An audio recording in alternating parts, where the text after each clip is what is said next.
Not old, but all the people, and I thank God for my young people being in the house one more time. God bless God. I give God the glory. I'm just going to speak to my young people for a minute, but it does, I know you may grab something from it.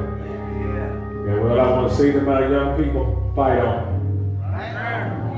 I know we're talking about Juneteenth. We have come a long way, but baby, keep fighting on.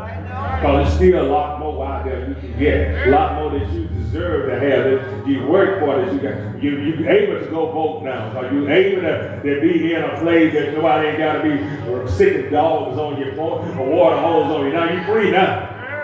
So since I'm free, I want to come in the house of God and give God glory just for being free.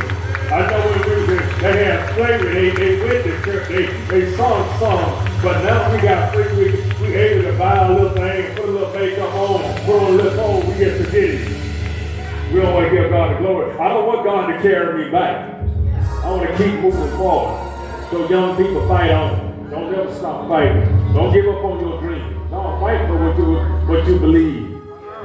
But if I had one scripture, and I want to encourage my young people, Isaiah 54:17. No weapon that are formed against you shall prosper. Have a seat. Because we don't know, the devil ain't going to take what we feel that you deserve. We're going to fight for that. We own that. Because my God owns all the cattle on the hill. Why I can't have some good stuff? Why I can't have some nice stuff? Why all the drug dealers and the people that steal it have the nice stuff? No. And I'm up here serving the big God, the only mighty God. No, and I got to keep robbing Peter to pay Paul. No, I believe God, we deserve the best. You're supposed to have the best. But I want to go back to why I'm saying young people, because I want to talk about a little fella in the Bible today, back in Samuel, the 1 Samuel, the 16th chapter, about a little boy named David. he wasn't the older, but he was a little fella. And he was a powerful person.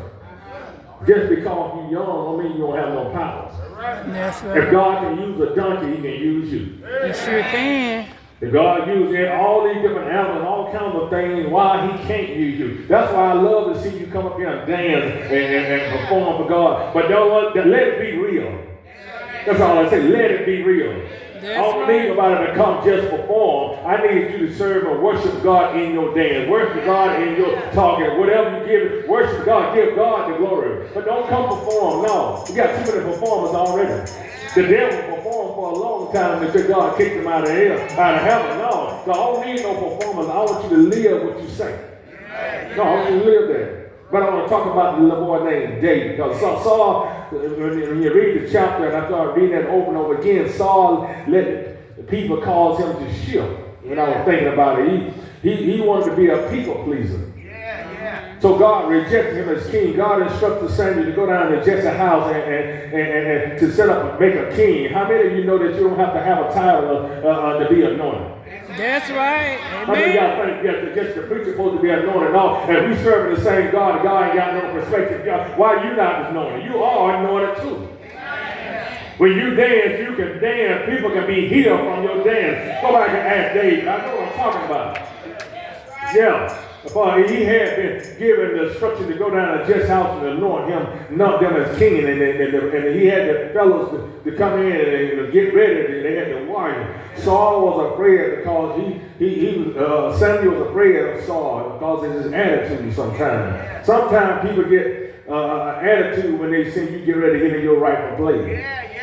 When people's trying to do something better, try to do right, sometimes people get mad at you. I know my daughter told me when she was doing good in school, some of the kids got mad at her because she was making all A's, and eventually she dropped down to a B because her friends, she called her trying to hang with a friend. But I'm trying to say, don't let nothing pull you back. You fight for that A. Young people fight to be all that God called you to be. No, I want you to go to college. I want you to go to service. I don't want you to be a nobody. Anybody can be a nobody. Right. And you ain't no nobody. We ain't raising no nobodies no more. No, them days gone. You are all that in a bag of chips, somebody said. That's right. And I believe that. I'm fighting for that. Sometimes people faces will make you climb up not to do what God called you to do. Sometimes people faces make you not want to get up here and dance or come talk on the mic. But don't let people stop you from doing what God called you to do. All Jesse's son had to come in and wash and get sanctified themselves, get prepared for worship. A lot of people are doing things in church they're not prepared to do. There's a preparation now. Anybody just can't get up in front of God's house. You got a preparation time. The Bible said your body is a living sacrifice, holy and acceptable to God, which is your reasonable service. Your reasonable service. All that is saying is respect. Respect God's house. Respect God's people. Stop looking at what people looking at. Look like. No, you gotta. Samuel, he was looking at. He went down to Jesse's house to anoint him as king, and all the sons came in for worship. I was just looking at. All the sons came in. As soon as Samuel saw Elijah, he said, "This got to be the one that God wanted to use." And he got ready to anoint him, but God said, "Stop looking at the outer appearance." Amen. Amen. I'm saying the same thing. Stop looking at the outer appearance of the people in the church. Because everybody can put, like I said a few minutes ago, you can put makeup on and put your suit on, but come and jump and shout on Sunday morning. But what happens Saturday night? That's right. Y'all don't want to talk. I'm going to go across the street and preach at this other church because they want to hear the truth. Because see, no. So you can't look at people because they speaking in tongues in church. The life that you live speaking, say everything. No. I want you to realize, he said, let me go down here and anoint him as a king. And he wanted to anoint that particular son. But God said, stop looking at the outward appearance. Tell someone you got to look beyond what you see. Look beyond that. No, because sometimes people, I've seen it in church. They'll shout and jump and shout in church, and they'll walk outside and somebody step on their toe and they bend around and curse them out. They don't do that at this church over here. No. They get ready to fight you now. You know what I'm saying? so you got to look past that out appearance because people is a mess. The devil will make you think one thing and God is doing something totally together all in that person's life. Out of all the sons, and God rejected them all. Samuel asked, is there another? I know they hated to even say it. But yeah, there is. The other brother that's out there in the field. Yeah. I know they didn't want to say that because everybody want that title. Everybody want that glory. They wanted that. But no, here in 2004, some folks are walking in the same pattern they did in 2003. You can't do the same thing you did in 2003. If you do the same thing you did in 2003, you're going to get the same thing that you had in 2003. You got to change something. Your life got to change. Your pattern got to change.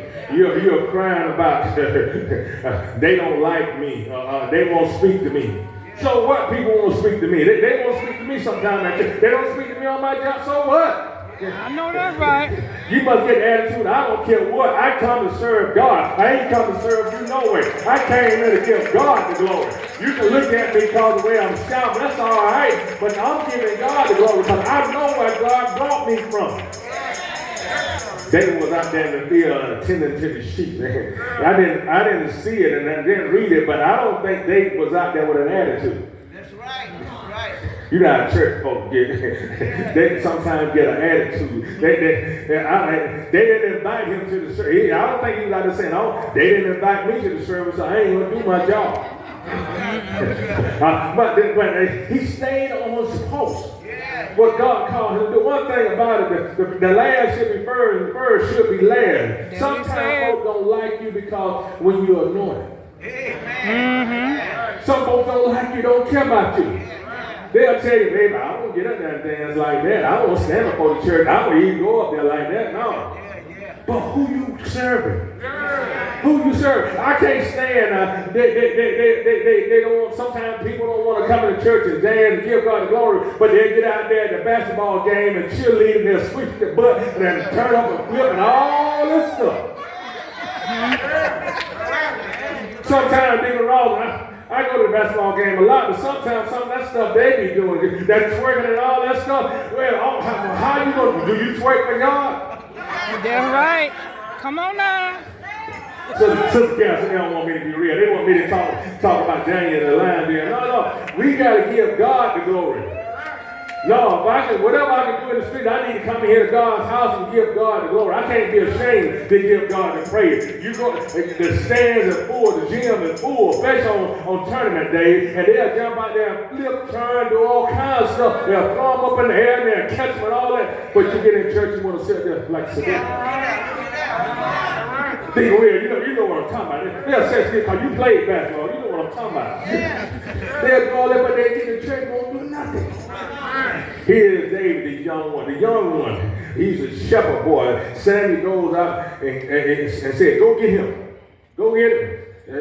That's how the Holy Ghost works sometimes. David come in, God is telling the devil to take his hands off your stuff and go get that child. To take his hand off that unsaved loved one and bring them into the house this year so God can save that one. When David arrived, God told Samuel to get up and anoint that one. Now, you got the right one now. Lean on to your neighbor and say, you got the right one now. Some people get jealous sometimes. Saul